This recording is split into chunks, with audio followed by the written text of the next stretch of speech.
wakana minhum man yaf'alu dhalika bil inathi wadh-dhukur, palikuwa katika washirikina hapo kale kuna ambao walikuwa wakiwafanyia hivyo watoto wao wa kike na hata wa kiume. Akizaliwa mtoto anamfukia nini? Khashiyat al-faqr, aogopa umaskini.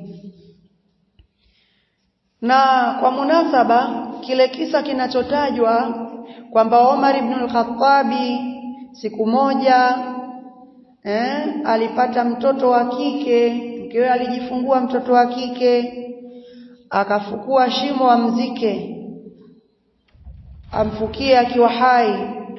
Yule mtoto akawa Omar ibn al-Khattabi amshushia mchanga, yeye amfuta baba yake mavumbi kwenye ndevu zake. Kile kisa cha kiongo kimetungwa na maadui wa Allah Mashia kwa ajili ya kumchafua Umar ibn al-Khattab radhiyallahu ta'ala anhu wa ardhah, wala hakina mashiko yoyote, na kuna njia kadhaa za kukibatilisha. Njia ya kwanza, kisa kile hakipatikani kwenye kitabu chochote katika vitabu vya sira vyenye kutegemewa wala vitabu vya hadithi na athar. Kwa hiyo kisa ambacho hakina isnad, na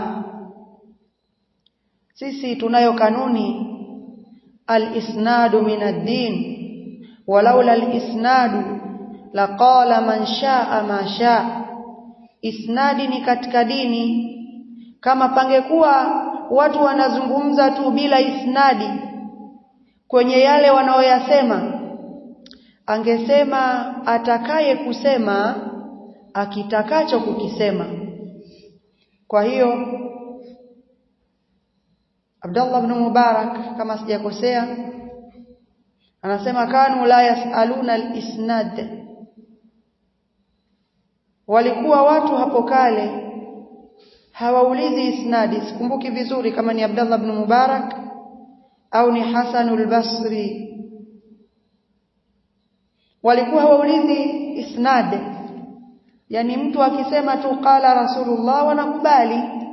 Hapakuwa pamekuwa na uongo wala fitna kipindi hicho. Uongo haukuwa umedhihiri sana wala fitna.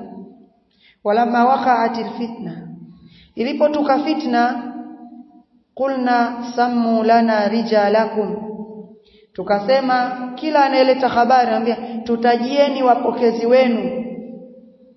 Fayunzaru fi ahli sunnati fayuqbalu kalamu, wanatizama wale wapokezi wakiwa ni watu wa sunna, ilikuwa hadithi zao zinachukuliwa na zinachofanywa kazi. Ikiwa ni min ahli albidai faturaddu riwayatu, kama ni watu wazushi riwaya zao zilikuwa zikiachwa.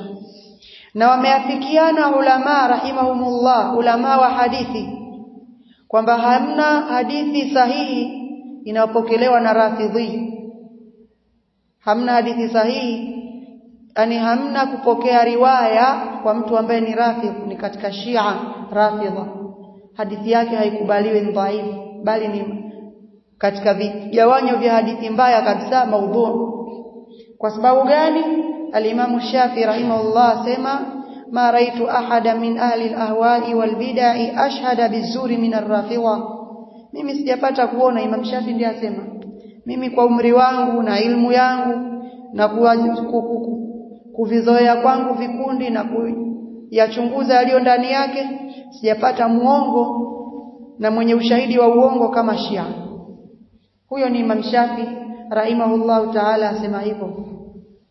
Na mmoja katika ulama pia katika tabi'in anasema kwamba akhbarani shaykhun minhum taibu, amenipa habari shekhe mmoja aliyetubia katika wao akaacha ushia, annahum kanu idha ijtama'u fa ahsanu amran ja'aluhu haditha, kwamba wao walikuwa wakikusanyika pamoja wale mabwana wakubwa wa kishia, wakapendelea jambo fulani, wanasema kwamba mtume kasema, yani wanalitungia hadithi. Ndio maana riwaya haipokelewi riwaya, na ni haramu kupokea riwaya kutoka kwa Shia Rafidha. Sikwambie elimu ndio kabisa. Sasa kile kisa kinachotaja kwamba Umar ibn al-Khattab Allah amridhie alimzika binti yake akiwa hai, kwa ile itikadi iliyokuwa imeenea katika baadhi ya watu wa jahiliya kwamba akizaliwa binti wanamzika akiwa hai. Kile kisa ni dhaif, kile kisa ni maudhu'a, kile kisa ni mukhtalaqa, kimetungwa, kimetengenezwa kwa ajili ya kumchafua Umar ibn al-Khattab radhiyallahu ta'ala anhu wa an jami'i ashabi rasulillah wa alihi. Kwa hiyo kile kisa hakifai makhatibu wa Ijumaa, walimu wa darasa mbalimbali kukitoa kwa waumini wao, kwa sababu imebainika ncha kiongo kwa njia kadhaa. Njia ya kwanza, familia au ukoo wa Adi, ukoo wa Banu Adi, ambapo ndio ukoo wa kina Umar ibn al-Khattab, haijaripotiwa kwamba kwenye ukoo wao, sio yeye tu familia yake, ukoo wao wote, kwamba palitokea mtu aliyemzika binti yake. Na ushahidi ni kwamba Umar ibn al-Khattab anaye dada yake aitwaye Fatima, hajazikwa. Lakini Umar ibn al-Khattab binti yake mkubwa ni Hafsa, na ndio maana anaitwa Abu Hafs.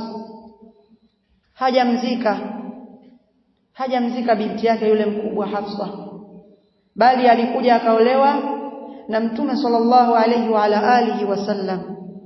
Kwa kile kisa kimetengenezwa, hakina ushahidi wowote, hakipatikani kwenye kitabu chochote katika vitabu vya siyar, wala katika vitabu vya hadithi na riwaya. Wallahu almusta'an.